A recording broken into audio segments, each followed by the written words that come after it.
اگر قمیض پیچھے سے پھٹی ہے تو زلیخا گناہگار ہے۔ اس طرح اس بچے نے اللہ تعالیٰ کے حکم سے بول کر حضرت یوسف علیہ السلام کی پاک دامنی کی گواہی دی۔ قرآن پاک کی سورہ یوسف آیت نمبر 26 میں ہے کہ عورت کے گھر والوں میں سے ایک گواہ نے گواہی دی، اگر اس کا کرتا آگے سے پھٹا ہے تو عورت سچی ہے، وہ جھوٹا ہے، اگر اس کا کرتا پیچھے سے پھٹا ہے تو عورت جھوٹی ہے، یوسف سچا ہے۔ عزیز مصر نے جب حضرت یوسف علیہ السلام کی قمیض کو دیکھا تو وہ پیچھے سے پھٹی ہوئی تھی۔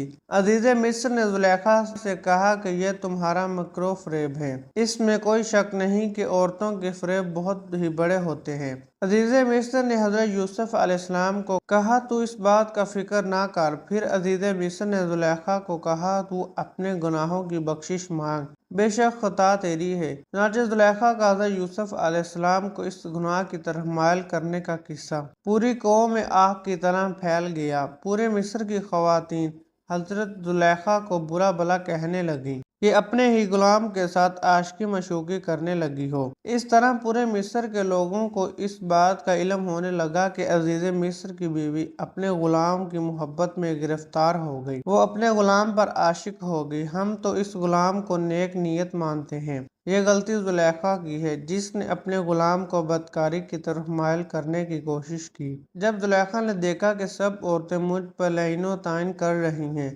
زلیخا نے سب عورتوں کو حضرت یوسف علیہ السلام کا حسن و جمال دکھانے کا ارادہ کیا، لہذا مصر کی عورتوں کو بھی پتہ چل سکے کہ زلیخا کیوں یوسف کے حسن پر عاشق ہوئی۔ ایک دن زلیخا نے بڑے بڑے سرداروں کی بیویوں کو اپنے محل کے اندر دعوت دی۔ زلیخا نے سب عورتوں کے ہاتھ میں پھل اور چھریاں پکڑا دیں۔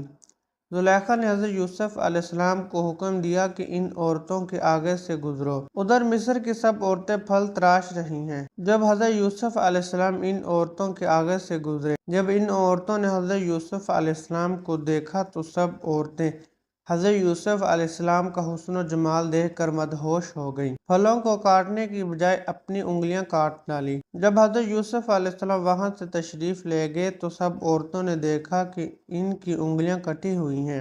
عورتوں کو دیکھ کر زلیخا بولی، یہی وہ غلام ہے جس کی وجہ سے تم سب مجھ پر لعن و طعن کر رہی ہو، مجھے بدنام کر رہی ہو۔ زلیخا نے مصر کی عورتوں سے کہا کہ میں نے ہر طرح سے اس کے ساتھ اپنا مطلب پورا کرنے کی کوشش کی ہے، لیکن یہ میرے ہاتھ سے بچ نکلا۔ اگر اس نے میری بات نہ مانی تو اس کو قید خانے میں قید کر دیا جائے گا اور یہ رسوا ہو جائے گا۔ زلیخا حضرت یوسف علیہ السلام کو قید کروانے کے لیے اپنے شوہر کے پاس گئی۔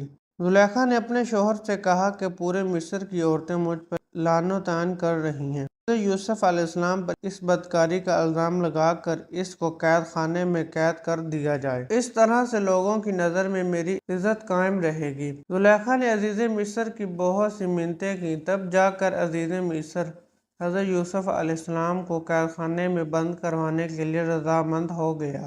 عزیز مصر حضرت یوسف علیہ السلام کے پاس گیا اور آپ علیہ السلام کو کہنے لگا، میری بیوی کی عزت پورے مصر میں نیلام ہو رہی ہے، اب آپ علیہ السلام کو قید خانے میں بند کرنا میری مجبوری بن گئی ہے۔ پھر عزیز مصر نے حضرت یوسف علیہ السلام کو قید میں ڈال دیا۔ اس طرح حضرت یوسف علیہ السلام نے بے گناہ ہونے کے باوجود بھی 7 سال قید میں گزار دیے تھے۔ 7 سال کے بعد عزیز مصر نے ایک عجیب خواب دیکھا جس کی تعبیر حضرت یوسف علیہ السلام نے بیان کی۔ یہ تعبیر بتانے کے بعد حضرت یوسف علیہ السلام کو قید سے رہائی مل گئی۔ اللہ کی قدرت سے عزیز مصر حضرت یوسف علیہ السلام پر ایمان لے آیا۔ عزیز مصر نے اپنی موت سے پہلے ہی اپنے سارے اختیارات حضرت یوسف علیہ السلام کے حوالے کر دیے تھے۔ اس طرح عزیز مصر نے حضرت یوسف علیہ السلام کو عزیز مصر مقرر کر دیا۔ چنانچہ عزیز مصر کی موت کے بعد وقت گزرتا گیا، زمانے میں عروج و زوال آتے رہے۔ عزیز مصر کی وفات کے بعد زلیخا مجبور اور تنگ دست ہو چکی تھی۔ زلیخا بوڑھی ہو گئی اور آنکھوں کی بینائی جاتی رہی۔ زلیخا کی یہ حالت دیکھ کر کسی نے زلیخا کو مشورہ دیا کہ آپ اپنی بے بسی حضرت یوسف علیہ السلام کے سامنے پیش کریں، شاید حضرت یوسف علیہ السلام کو آپ پر رحم آ جائے اور آپ کی مالی امداد کر کے آپ کو غنی کر دے۔ آپ کے شوہر نے بھی تو حضرت یوسف علیہ السلام پر نیکی کی ہے۔ آخر کار زلیخا ایک ایسے ٹیلے پر جا بیٹھی جہاں سے حضرت یوسف علیہ السلام گزرتے تھے۔ ادھر حضرت یوسف علیہ السلام اپنے 1,00,000 لوگوں کے ساتھ نکلے، جس میں آپ علیہ السلام کے وزیر اور مشیر بھی موجود تھے۔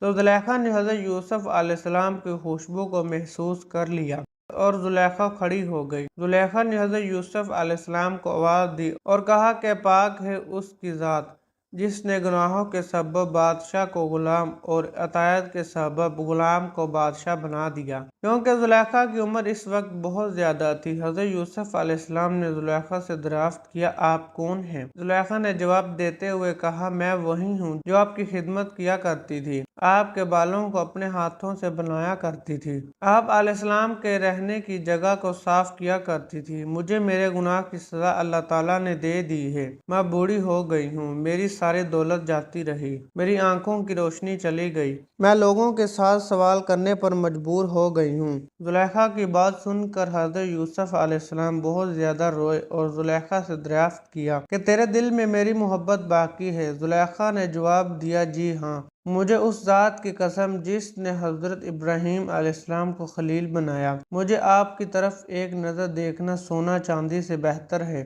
اس کے بعد اللہ تعالیٰ کی طرف سے حضرت یوسف علیہ السلام کو زلیخا کی طرف نکاح کا پیغام بھیجنے کا حکم ہوا۔ اللہ تعالیٰ کے حکم کی تعمیل کرتے ہوئے حضرت یوسف علیہ السلام نے زلیخا کی طرف یہ پیغام بھیجا کہ اگر آپ رضامند ہیں میں آپ سے شادی کرنا چاہتا ہوں۔ جب قاصد نے زلیخا کو یہ پیغام دیا تو زلیخا نے قاصد سے کہا مجھے علم ہے کہ وہ مجھ سے مذاق کر رہے ہیں، جب میں جوان تھی انہوں نے اس وقت میری طرف توجہ نہیں دی، اب وہ مجھ سے کیسے نکاح کریں گے؟ اب تو میں بہت زیادہ بوڑھی ہو چکی ہوں، میری بینائی جاتی رہی ہے۔ لہذا اللہ تعالیٰ کی رضا کے مطابق زلیخا اور حضرت یوسف علیہ السلام کا نکاح ہو گیا۔ حضرت یوسف علیہ السلام نے اللہ تعالیٰ سے دعا کی، اللہ تعالیٰ نے حضرت یوسف علیہ السلام کی دعا کو قبول فرما لیا۔ اللہ تعالیٰ نے زلیخا کا حسن و جمال پھر سے بحال کر دیا۔ اس طرح زلیخا پھر سے پہلے کی طرح جوان اور خوبصورت نظر آنے لگی۔ اللہ تعالیٰ نے حضرت یوسف علیہ السلام کو زلیخا سے 2 بچے عطا کیے۔ اللہ تعالیٰ نے حضرت یوسف علیہ السلام کو مصر کے غلام سے مصر کا بادشاہ بنا دیا تھا۔